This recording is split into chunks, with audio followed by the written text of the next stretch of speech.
Hey, what's going on, guys? It's your boy, the Crypto Siege, with another day in the life and the crazy life that is cryptocurrency.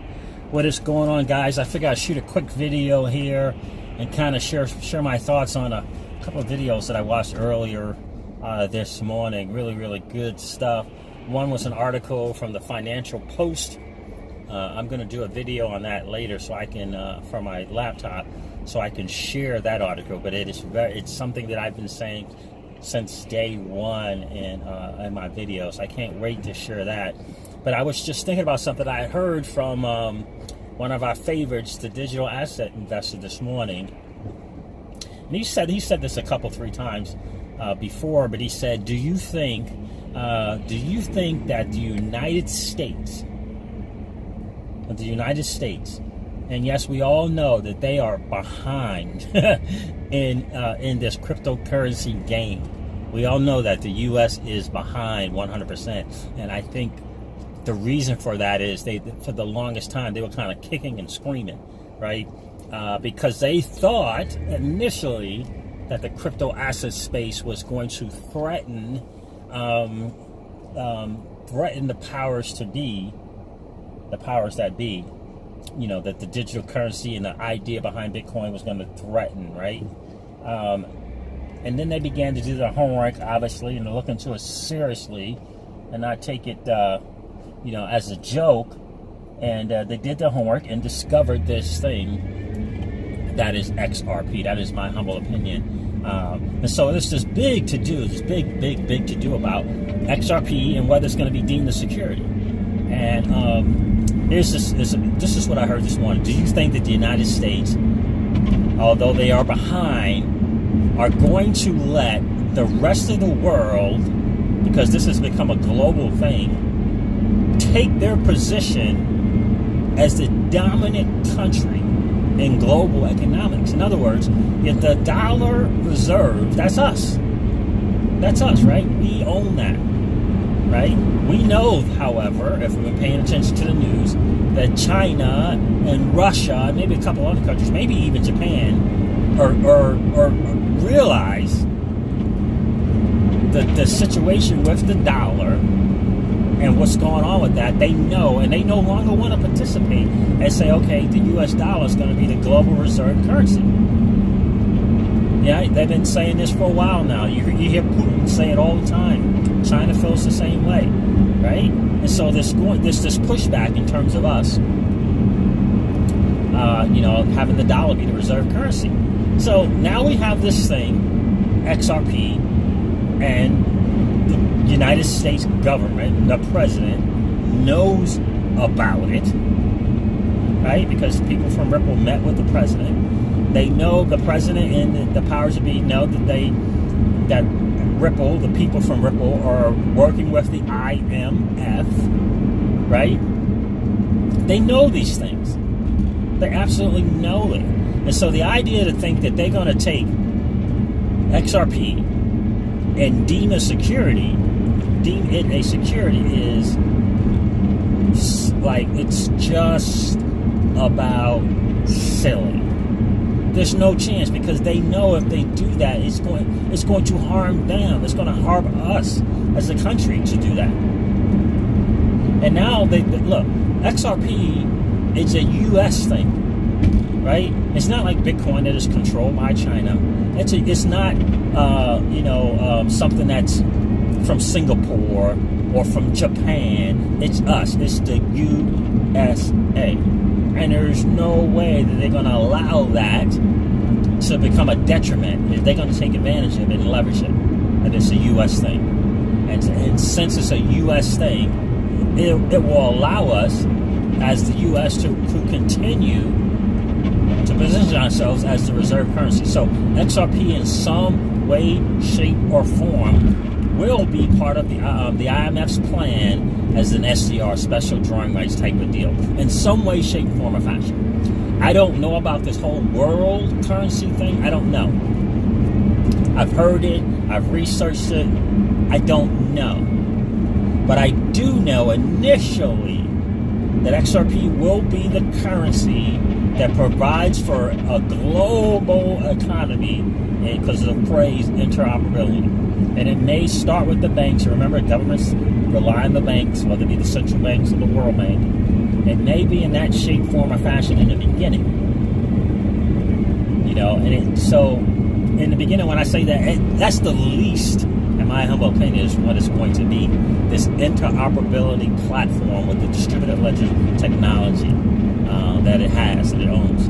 Because it's a trustless situation. And the U.S. is going to be able to say, this is our product. This is our product, and we'll let you use it. And this way, it will provide open source so you can see what we're doing and we can see what you're doing. But since it's ours, we own it, that gives them a hand. It gives them the leverage because it's U.S. based. Born and raised right here in the great USA, US of A, right? So that's the thing. That's for, I believe, it's so easy to see if you just do a little bit of homework and say, yep, that makes sense. That makes sense. Because in other countries, they're embracing XRP, embracing it.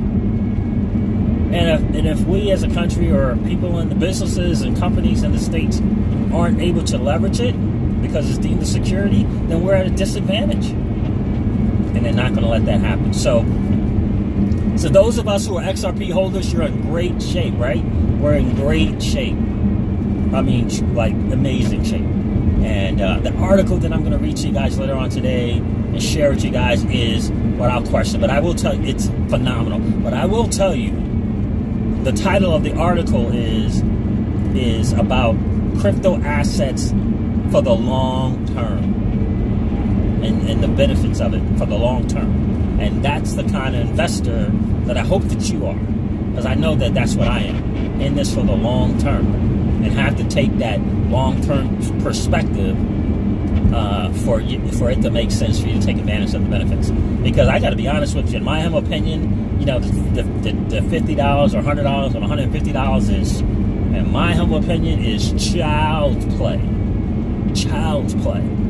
to where this thing is going. I fully believe 100% that in some way, shape, form, or fashion, when 5 years from now or 10 years from now, whenever it's going to happen, whatever this kind of reset in the economy is going to happen, and I do believe there will be a global reset from fiat currency to digital assets to digital currency. And I mean, it may start with the tokenization of everything, right? The tokenization of real estate, we already see that happen. The tokenization of gold, we already seen that happen. The tokenization of other precious metals, we already see that's happening.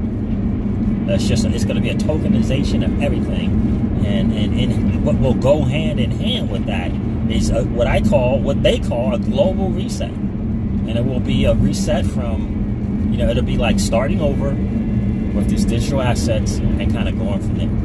But in any case, I wanted to bring to you guys the fact that we're in a good position. And I also wanted to bring up something I heard this morning from Crypto Eddie in Japan. David Schwartz was quoted. This is David Schwartz. It was about tribalism in the cryptocurrency space. And how, it's always about one platform being better than the other platform. Cardano being better than EOS. EOS being better than Ethereum. Tron being better than EOS. This type of stuff. And he said, yes, that tribalism exists. And he said that is very, very unfortunate. And I agree 100%. The more we fight amongst ourselves, the more that old money wins. Because if we're taking a tribal standpoint, whether it be an XRP or Cardano or Electronium, then we stop supporting the other platforms with this mess, with this madness that is the fiat dollar. And we only support one platform. And that's just a big mistake.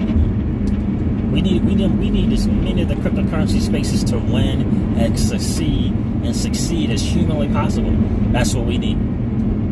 That's what we need. That keeps the leverage on our side.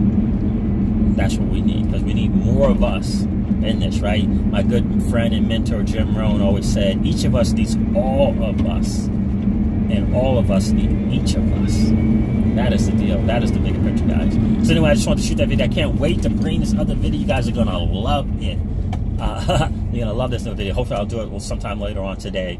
But anyway, guys, listen. We got to understand this, right? Old money doesn't want you to win. Old money wants you to remain a cog in their wheel, in a perpetual wheel of trading your time for dollars. They don't want you to participate in the space where they, like they do, where they allow their money to work for them. Never forget that. We are in the midst of the greatest transfer of wealth in the history of man. Are you participating? Or are you standing on the sidelines? Here's what I do know, guys. The battle for you has already been fought, and the victory is yours. Go get it. I'll talk to you soon, guys. See ya. Bye.